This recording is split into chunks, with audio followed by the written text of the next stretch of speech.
बड़ी खबर आपको देते हैं। नवनीत राणा और उनके पति रवि राणा 6 मई तक न्यायिक हिरासत में भेज दिए गए हैं और पुलिस कस्टडी की मांग को कोर्ट ने खारिज कर दिया था।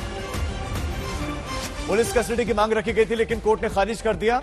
उनकी बेल पर अब 29 अप्रैल को सुनवाई होगी और दोनों के खिलाफ देशद्रोह का केस भी दर्ज किया गया है क्योंकि दोनों ने स्टेट मशीनरी को चैलेंज किया था। सरकारी पक्ष के वकील ने कहा कि उन्होंने शासन को चुनौती दी थी, महाराष्ट्र सरकार के शासन को चुनौती दी थी। उन्होंने उद्धव ठाकरे के खिलाफ अपशब्दों का प्रयोग किया। ऐसे में सेडिशन के चार्जेस उन पर लगाए गए। तो दूसरी तरफ राणा दंपति के वकील ने कहा कि वो बस हनुमान चालीसा का पाठ तो करना चाहते थे। हनुमान चालीसा का पाठ करना कोई गुनाह तो नहीं और ये एक बोगस केस है, उन्होंने स्पष्ट कहा। और उन्होंने कहा कि एक के बाद एक चार्जेस लगाए जाएंगे ताकि उनको बेल न मिल सके और ऐसा होगा। ऐसे एक के बाद एक चार्जेस लगाए जाएंगे लेकिन उन पर फिलहाल सेडिशन का देशद्रोह का केस दर्ज कर दिया गया। नवनीत के पति रवि राणा को 6 मई तक, दोनों को ही 6 मई तक जेल में। उनको आज जुडिशियल कस्टडी दिया गया है। हाँ। Bail application is kept on 29। हाँ। हम लोग हमारा शेष 27 को देने वाले हैं। अच्छा। हाँ। तो तब तक ये जेल में रहेंगे? तब तक ये जेल में रहेंगे। सेडिशन किस बेस में लगा आप लोगों ने? यही कि इन्होंने जो हेट और डिसलाइक जो गवर्नमेंट के खिलाफ, जो चीफ मिनिस्टर है उनके खिलाफ उन्होंने जो ये किया, गवर्नमेंट मशीनरी को जो चैलेंज किया है उसकी तहत से इसको 124 लगाया। This entire case is a bogus case. They have a very strong feeling that they are standing on loose ground. They are standing on loose ground. They know there is a possibility of release on bail. Therefore, they are prepared for a second FIR. So they are going to arrest him the moment he is released on bail in one case. Then there may be another case. Then there may be another case. We know what is supposed to be done. दोनों ही पक्षों के वकीलों को आपने सुना लेकिन जो political reactions आ रहे हैं वो भी आपको सुनाते हैं। इस प्रकार की गुंडागिरी एक ठाकरे सरकार की माफिया पुलिस कर सकती है। जिस प्रकार से कल रात को 10:30 बजे स्टेट स्पॉन्सर्ड पुलिस की मदद से 70-80 शिवसेना के गुंडा ने मेरे पे हमला किया, वो पुलिस की मिलीभगत से हुआ। 70-80 लोग वहां इकट्ठे कैसे हुए? मुझे तो केंद्र सरकार ने जेड कैटेगरी सिक्योरिटी दिए, कमांडो ने चिंता व्यक्त की। ये जानकारी है। 5 ऑफिसर ने कहा हम आपकी व्यवस्था कर रहे हैं, आप जाइए। दरवाजा खोल दिया। 70-80 लोगों ने हमला किया। पत्थर, कांच की बाटलियां, जूते, ऑल विजुअल्स आर अवेलेबल। लोगों से पैसा जमा किया INS विक्रांत के नाम पर। लोगों से पैसा जमा किया INS विक्रांत सेव के नाम पर। देश को गुमराह किया, जनता को गुमराह किया। ऐसे व्यक्ति के बारे में अगर जनता सड़क पर उतरी है और 2 पत्थर मारे हैं तो भारतीय जनता पार्टी को इतना दर्द होने का कोई जरूरत नहीं है ना। ऐसे गुनहगारों के बारे में भारतीय जनता पार्टी की भी यही राय रही हमेशा। जो देशद्रोही है, जो गुनहगार है, जनता उसको माफ नहीं करेगी। इस FIR में लिखा है कि शिवसेना के लोग 3 किलोमीटर दूर खड़े थे। दूसरा लिखा है दूर से एक पत्थर आया और मेरी गाड़ी पे लगा। ये किरीट सोमैया के नाम से फर्जी FIR कि मेरी जान लेने का प्रयास खार पुलिस के अधिकारियों के साथ में मिलकर 70-80 शिवसेना के गुंडों ने किया। मेरे बाया हाथ पे कांच पर 2 पत्थर मारे गए, कांच टूट गया। मुझे थोड़ी सी यहां पर लगी। अगर ये 4 इंच ऊपर लगती तो शायद आज मैं अंधा होता, जो उद्धव ठाकरे करवाना चाहते थे। महाराष्ट्र में एक चुनी हुई सरकार है और पूरी बहुमत वाली सरकार है। उनको समझ में नहीं आ रहा है। ये कौन सी डेमोक्रेसी की बात करते हो? डेमोक्रेसी खतरे में है, लोकशाही धोक्यात आहे म्हणतात ना। लोकशाही धोक्यामध्ये या महाराष्ट्रातली लोकशाही, या महाराष्ट्रातली कायदा आणि सुव्यवस्था, या महाराष्ट्रातली शांतता जर धोक्यात कोणी आणली असेल त्याला सर्वस्वी जबाबदार या महाराष्ट्रातला अपरिपक्व विरोधी पक्ष, लीडर ऑफ अपोजिशन, वो जिम्मेदार है। महाराष्ट्र में जो स्थिति पैदा हुई है लॉ एंड ऑर्डर की पैदा करने की कोशिश हो रही है, उनके लिए लीडर ऑफ अपोजिशन और प्रतिपक्ष जवाबदार है। मुंबई में बीती रात जमकर बवाल हुआ। एक तरफ शिव सैनिकों का हंगामा चला तो दूसरी ओर बड़ी संख्या में बीजेपी के कार्यकर्ता भी सड़क पर उतर गए। ये सब कुछ सांसद नवनीत राणा की गिरफ्तारी और फिर बीजेपी नेता किरीट सोमैया पर शिव सैनिकों के हमले के बाद हुआ।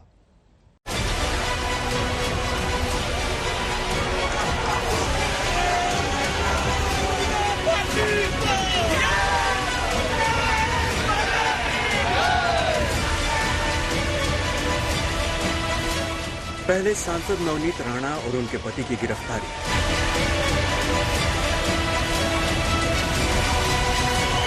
फिर किरीट सोमैया पर खार पुलिस स्टेशन के बाहर हमला और आखिर में देर रात तक खार और बांद्रा पुलिस स्टेशन के बाहर शिवसेना बीजेपी कार्यकर्ताओं का हंगामा।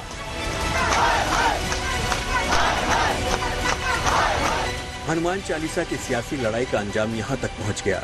शिव सैनिक इतने गुस्से में भरे थे कि उन्होंने बीती रात खार पुलिस स्टेशन के बाहर किरीट सोमैया पर हमला बोल दिया। बीजेपी वालों ने फिलहाल जो राजकारण चालू किया है इस महाराष्ट्र में, एक दंगल के माध्यम से इन्होंने ये सब चालू किया, हिंदू मुस्लिम में भड़काना और शिवसेना की पूरी टीम को नास्ताबूद करने के चाह रहे, लेकिन इनको पता नहीं है कि ये बाला साहब की शिवसेना है। ये हम क्या कर सकते हैं और क्या करके दिखा सकते हैं, उनको आज पता चला है। शिवसेना के कार्यकर्ताओं ने बीजेपी नेता की गाड़ी घेरने की कोशिश की, उनकी गाड़ी पर पानी की बोतलें फेंकी, पथराव किया। 70 ऐसी शिवसैनिक उन्होंने मेरी जान लेने का प्रयास किया, दगड़ लगे, पत्थर लगे, कार टूटी, मुझे लगा। खार पुलिस स्टेशन के अधिकारी को मैंने कहा था ये मेरा खून करने का इनका प्लान है, फिर भी खार पुलिस स्टेशन के अधिकारी ने मुझे पुलिस स्टेशन का दरवाजा से बाहर ढकल दिया, कुछ नहीं होगा। और शिवसेना के लोगों के साथ में संजय पांडे के निर्देशन में पुलिस ने मेरी जान लेने का प्रयास। हमले में किरीट सोमैया की गाड़ी के शीशे टूट गए, उनके जबड़े में चोट आई, चेहरे पर और आंख के नीचे भी चोट आई। जैसे ही किरीट सोमैया यहाँ पहुंचे, यहाँ पे जो शिव सैनिक थे वो भड़क गए और उन्होंने नारे लगाना शुरू कर दिया। जब गाड़ी अंदर जा रही थी उस समय भी नारे लग रहे थे, जब अंदर पहुंचे उस समय भी नारे लग रहे थे। गाड़ी जब बाहर निकली किरीट सोमैया की तो जो शिव सैनिक जो लोग थे वो और ज्यादा भड़क गए और उन्होंने जो किरीट सोमैया है उनकी गाड़ी पे हमला किया। पहले बोतलों से हमला किया गया और उसके बाद जो है कुछ पथराव भी हुआ। पथराव होने की वजह से जो है उनकी गाड़ी का कांच टूट गया और उनको जबड़े के नीचे जो है वो थोड़ी सी चोट आई है। निर्दलीय सांसद नवनीत राणा गिरफ्तार हुई और मुंबई पुलिस उन्हें खार पुलिस स्टेशन लेकर पहुंची। तो सियासत का अखाड़ा बन गया खार पुलिस स्टेशन। उन्होंने दिया हुआ कंप्लेंट पे गुना दाखिल है और उसका आगे का तपास मुंबई पुलिस कर रहा है and the investigation will be fair and impartial. हमले से पहले बीजेपी नेता किरीट सोमैया ने निर्दलीय सांसद और विधायक की गिरफ्तारी का विरोध किया और ट्वीट कर कहा कि हनुमान चालीसा के लिए सांसद और विधायक को गिरफ्तार करने के लिए महाराष्ट्र में रावण राज की कड़ी निंदा करता हूं। सीएम ठाकरे अपनी घोटालेबाज सरकार के दहन से डरते हैं। इस ट्वीट के बाद वे खार पुलिस स्टेशन पहुंचे। वहां थाने के बाहर पहले से बड़ी संख्या में शिव सैनिक मौजूद थे। कुछ देर पुलिस स्टेशन में रुकने के बाद जब किरीट सोमैया बाहर निकले तभी सारा बवाल शुरू हो गया। उन पर कुछ लोगों ने हमला बोल दिया। इस हमले के खिलाफ पुलिस शिकायत के लिए सोमैया बांद्रा पुलिस स्टेशन पहुंच गए। उधर हमले की खबर लगते ही सैकड़ों बीजेपी कार्यकर्ता भी इकट्ठा हो गए। फिर उद्धव सरकार के खिलाफ नारेबाजी शुरू हो गई।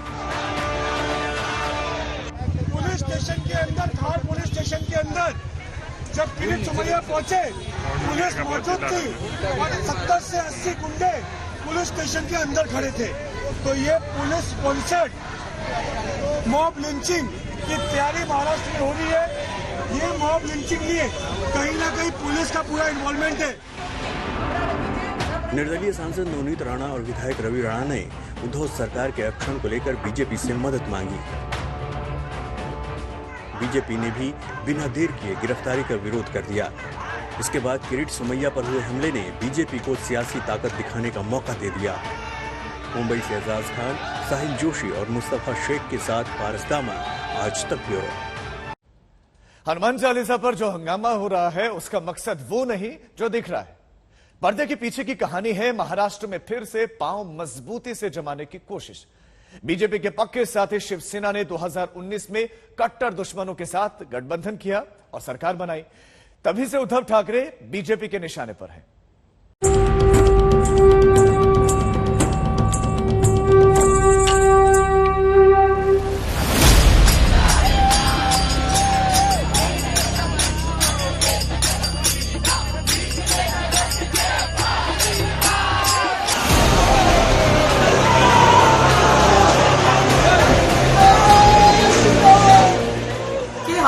चालीसा पढ़ने का इतना विरोध क्यों है? हनुमान चालीसा का हमें कोई विरोध नहीं है, पर वो जो ढोंगी हनुमान भक्त हैं उनका विरोध है। और इन्होंने जो गुंडे हमारे घर पे हमला के लिए भेजे,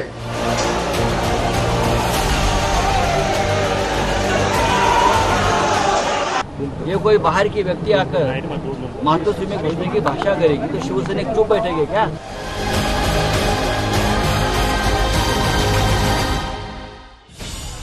लड़ाई ना तो हनुमान चालीसा की है न राम भक्ति की। ये जंग महाराष्ट्र की सत्ता की है, जिसके करीब आकर भी बीजेपी दूर रह गई और दूर रहकर भी गद्दी पर चढ़ने के लिए उद्धव ठाकरे ने धुर विरोधी विचारधारा वाली पार्टियों के साथ गठबंधन कर लिया। अब बीजेपी हाथ से फिसली सत्ता को दोबारा हथियाने की फिराक में है, तो उद्धव किसी भी जतन से सत्ता बनाए रखने की जद्दोजहद में लगे हैं। सत्ता की इस भीषण जंग में हनुमान चालीसा और राम धुन सिर्फ और सिर्फ हथियार हैं, जिन्हें दोनों पक्ष पूरी ताकत से चला रहे हैं।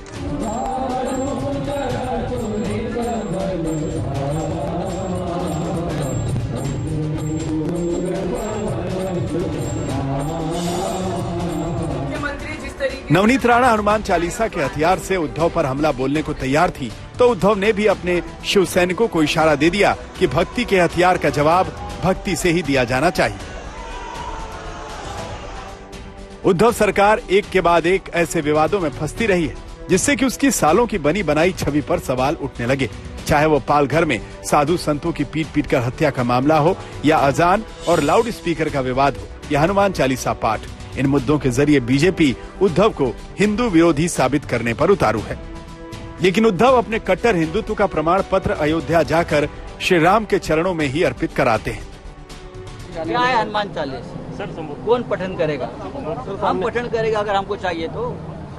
ये कोई बाहर की व्यक्ति आकर मातोश्री में घुसने की भाषा करेगी तो शिवसैनिक चुप बैठेंगे क्या? कभी नहीं बैठेंगे। अगर आप हमारे घर तक पहुंचने की कोशिश करेंगे तो जरूर हमें अधिकार है टिट फॉर टैट करने का। सवाल है कि बीजेपी और शिवसेना के बीच छिड़े इस सियासी संग्राम में नवनीत राणा कौन सी भूमिका निभा रही है? जवाब ये है कि नवनीत राणा 2019 में अमरावती से निर्दलीय सांसद बनी थी। नवनीत राणा के पति रवि राणा भी निर्दलीय विधायक हैं, लेकिन देवेंद्र फडणवीस के करीबी माने जाते हैं।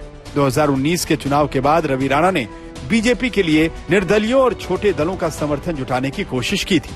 2019 में ही राणा दंपत्ति ने अमित शाह से मुलाकात की थी। नवनीत राणा ने महाराष्ट्र का विवादित वसूली कांड लोकसभा में उठाया था। इसके अलावा नवनीत राणा लोकसभा अध्यक्ष से शिवसेना सांसद अरविंद सावंत की शिकायत भी कर चुकी हैं।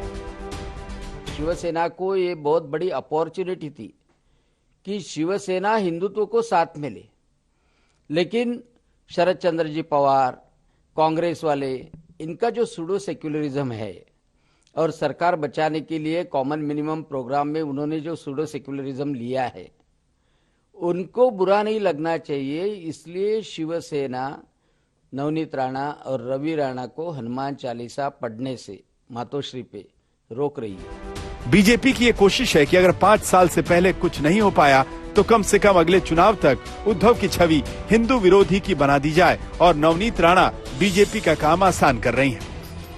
मुंबई से विद्या और पंकज उपाध्याय के साथ आज तक ब्यूरो।